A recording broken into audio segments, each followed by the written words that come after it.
Assalamualaikum warahmatullahi wabarakatuh. Alhamdulillahirabbil alamin wa bihi nasta'in ala umurid dunya waddin wassalatu wassalamu ala asrofil anbiya'i wal mursalin sayyidina wa nabiyyina wa maulana Muhammadin sallallahu alaihi wa ala alihi washabihi ajmain, amma ba'du.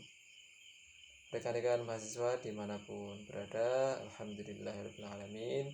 Pada kesempatan ini kita dapat berjumpa kembali untuk melanjutkan pembahasan mata kuliah usul fikih yang mana akan membahas materi tentang sejarah dan perkembangan hukum Islam atau yang kemudian dikenal dengan tarikh at-tasyri' al-islamiyah. Beberapa waktu yang lalu kita sudah membahas mengenai materi ini sampai pada periode sahabat, yang mana kita ketahui bersama-sama bahwa sejarah dan perkembangan hukum Islam ini tidak lepas dari masa periode Rasulullah, kemudian dilanjutkan kepada sahabat, dan nanti akan kita bahas periode tabi'id dan tabi'in. Untuk itu, ini merupakan sebuah nikmat yang patut kita syukuri. Mari kita lafalkan rasa syukur tersebut, kita haturkan rasa syukur tersebut dengan membaca tahmid bersama-sama. Alhamdulillahirabbil alamin. Sebelum dilanjutkan, saya akan coba mengabsen terlebih dahulu kepada rekan-rekan semuanya. Silahkan rekan-rekan bisa menghidupkan videonya. Baik, saya akan mulai dengan pertama.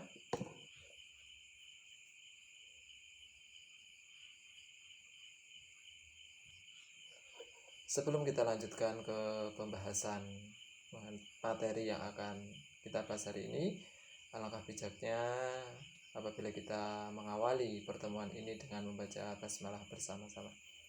Bismillahirrahmanirrahim. Baik, untuk selanjutnya rekan-rekan bisa memperhatikan layar yang telah saya tampilkan. Apakah bisa dilihat semuanya rekan-rekan semuanya? Saya akan sedikit mengulas kembali tentang periode sahabat. Jadi periode sahabat ini ada 4 sahabat yang sudah kita kenal bersama-sama, yaitu ada Abu Bakar, Umar, Utsman, dan Ali bin Abi Thalib. Dan ini beberapa materi yang sudah kita bahas kemarin. Sumber hukumnya pada periode sahabat adalah Al-Quran, As-Sunnah, dan ijtihad sahabat itu sendiri. Kemudian pada masa berikutnya, yaitu ada masa periode tabi'id dan tabi'in, yang mana tabi'id dan tabi'in sendiri memiliki arti orang yang pernah bertemu atau menyertai para sahabat Nabi Shallallahu Alaihi Wasallam. Kalau kemarin sahabat pengertiannya adalah orang yang dekat dan mungkin pernah bertemu secara langsung dengan Nabi Shallallahu Alaihi Wasallam, menyertai Nabi Shallallahu Alaihi Wasallam. Sekarang periode tabi'in itu adalah orang yang pernah bertemu atau menyertai para sahabat Nabi, yaitu seperti Umar, Utsman, dan sahabat-sahabat yang lainnya.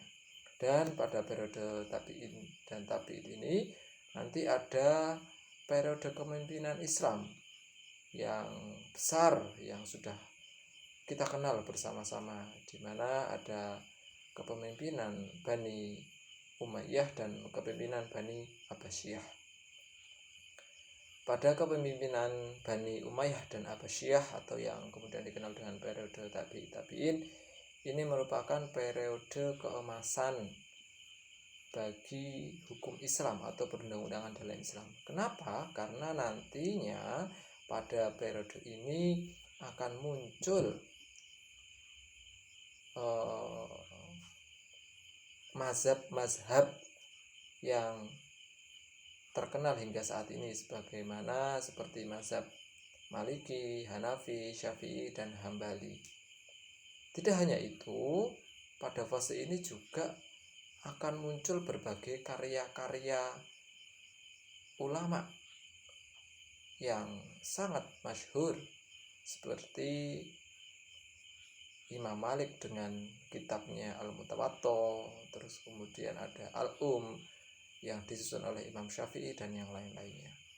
Namun sebelum ke arah pembahasan yang lebih lanjut, saya persilahkan kepada para pemakalah yang telah mempersiapkan materinya terkait dengan periode tabi'in dalam sejarah dan perkembangan hukum Islam untuk bisa menyampaikan materi yang telah disiapkan kurang lebih selama 30 menit ke depan. Kemudian nanti seperti biasa saya beri kesempatan untuk bisa mendiskusikan, untuk bisa saling tanya jawab dan memberikan tanggapan di periode setelah selesai memaparkan materi dari para pemakalah. Silahkan kepada para pemakalah, kurang lebih waktunya 30 menit. Terima kasih atas waktu yang telah digunakan sebaik-baiknya oleh para pemakalah, dan saya rasa cukup baik untuk pemaparan materi yang telah diberikan tadi, dan rekan-rekan mahasiswa yang lain juga cukup aktif dalam mengikuti kegiatan diskusi. Saya akan menambahkan beberapa data, atau saya akan menekankan beberapa materi yang telah sempat tadi disampaikan, yakni terkait dengan periode tabi'id dan tabi'in, yang dimana di situ ada dua fase kepemimpinan besar, yaitu Bani Umayyah dan Bani Abbasiyah. Pada fase Bani Umayyah ini boleh dikatakan bahwa masa ini adalah masa mulai berkembangnya hukum Islam yang ditandai dengan munculnya berbagai aliran politik. Kemudian masa ini juga masa yang dikenal atau masa yang berorientasi, yang tujuannya adalah untuk menyebarkan agama Islam, sehingga perluasan wilayah menjadi bagian terpenting dari fase ini yang tidak bisa ditinggalkan, yang kemudian menyebabkan berbagai kekuasaan yang mulai menyebar di mana-mana. Akan tetapi dengan penyebaran Islam yang juga sampai kemana-mana ini menimbulkan berbagai perbedaan pendapat terkait dengan hukum Islam. Nah, kemudian untuk fase yang kedua, yaitu fase Bani Abbasiyah. Pada fase ini beberapa hal yang perlu digarisbawahi adalah fase keemasan hukum Islam yang ditandai dengan perkembangan ilmu pengetahuan yang sangat pesat serta semangat ijtihad para ulama yang sangat luar biasa. Ya, dari semangat untuk berijtihad tersebut kemudian muncullah berbagai mazhab fikih seperti mazhab Maliki, mazhab Hanafi, mazhab Syafi'i, dan mazhab Hambali yang masih eksis dan kita kenal hingga sekarang ini. Kemudian hal berikutnya yang mungkin perlu juga digarisbawahi adalah terkait dengan pembahasan pada fase Bani Abbasiyah ini, itu tidak hanya membahas mengenai permasalahan-permasalahan yang ada di kejadian praktis di masa itu, tetapi juga telah mulai membahas berbagai persoalan yang dimungkinkan akan muncul di periode yang akan datang.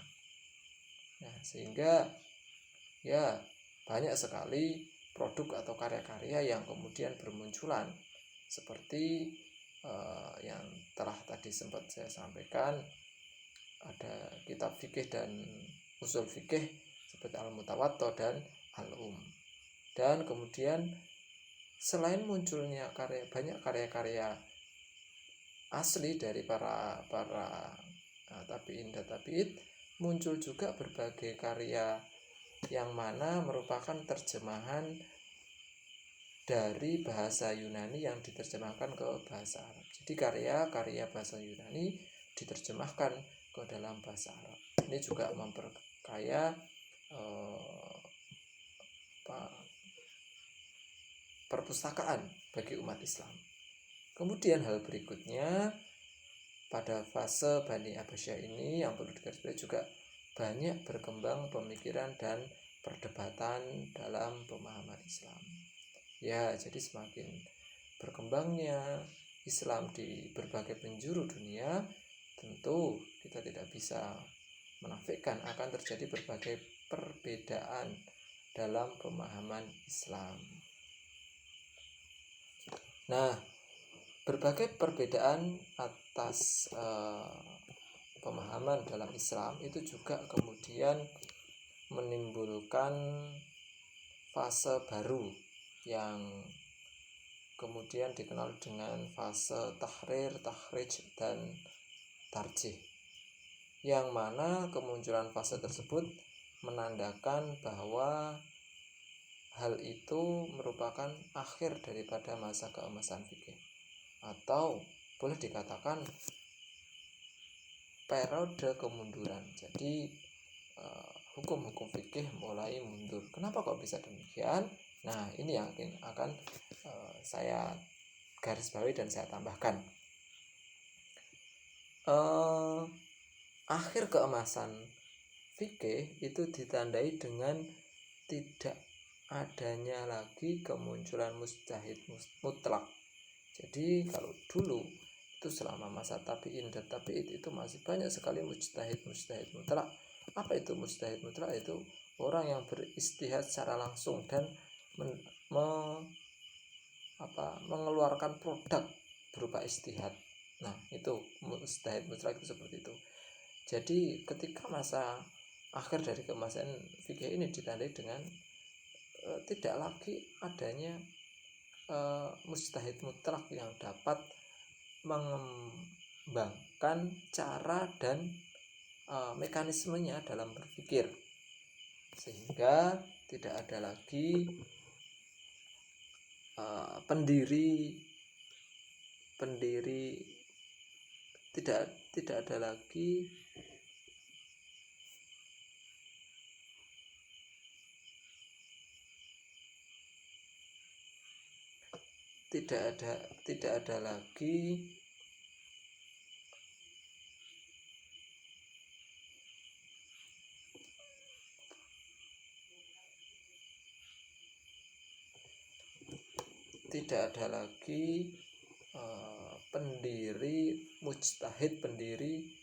ada lagi mujtahid pendiri mazhab sebagaimana yang telah ada di zaman tabi'in dan tabi'in sebelumnya.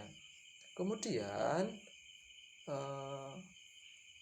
pada masa ini sebagaimana tadi saya sebutkan, itu juga kemunduran disebabkan ditandai salah satunya dengan munculnya fase tahrir, takhrij, dan tarjih. Apa itu? Yaitu upaya untuk mengomentari, memperjelas, dan mengulas pendapat para imam mazhab. Jadi proses kemunduran itu ditandai dengan para ulama di zaman tersebut, di zaman pasca setelah tabi'in itu hanya mengomentari, memperjelas, dan mengulas saja para pendapat imam mazhab. Dan ciri-ciri fase ini dapat kita lihat dari yang pertama dengan melemahnya ijtihad di kalangan para ulama fikih. Kemudian yang kedua, ulama fikih lebih banyak berpegang teguh pada hasil ijtihad imam mazhab yang mereka anut. Jadi para ulama itu kalau ada masalah, mereka akan kembali kepada hasil ijtihad imam mazhab yang mereka anut, begitu. Kemudian ciri yang ketiga yaitu tidak ada lagi mujtahid mandiri. Sekalipun ada, itu tidak akan lepas dari prinsip mazhab yang mereka anut. Jadi ya boleh dikatakan tidak ada sama sekali mujtahid mutlak, mujtahid mandiri yang seperti tabi'in. Kalaupun ada, mereka juga tidak akan lepas daripada genggaman, daripada acuan prinsip mazhab yang mereka anut. Misalnya Syafi'i ya tidak akan lepas daripada prinsip mazhab Imam Syafi'i. Kemudian yang ketiga, Kemudian yang keempat yaitu munculnya sikap fanatik buta terhadap satu mazhab. Nah, ini yang kemudian nanti akan memunculkan fase yang namanya fase taklid buta. Apa itu fase taklid buta? Yaitu sikap fanatik terhadap